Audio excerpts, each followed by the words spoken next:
Di antara tanda-tanda kehancuran, orang jahat diangkat, orang baik dijatuhkan. Bebuih mulut Ustaz mengatakan, jangan pemimpin yang zalim berkuasa, akan turun laknat nanti.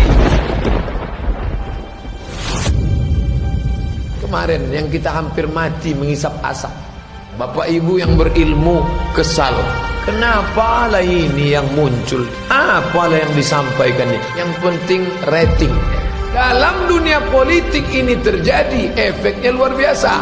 Tapi ada yang lebih hebat, lebih dahsyat, andai terjadi dalam bidang agama. Akhirnya yang bicara masalah hukum halal haram, orang yang jahil dalam bidang halal haram. Tapi televisi mempercayakan itu, berfatwa menurutkan hawa nafsu. Ini akan terjadi. Tunggulah kehancuran. Orang tertipu dengan pencitraan.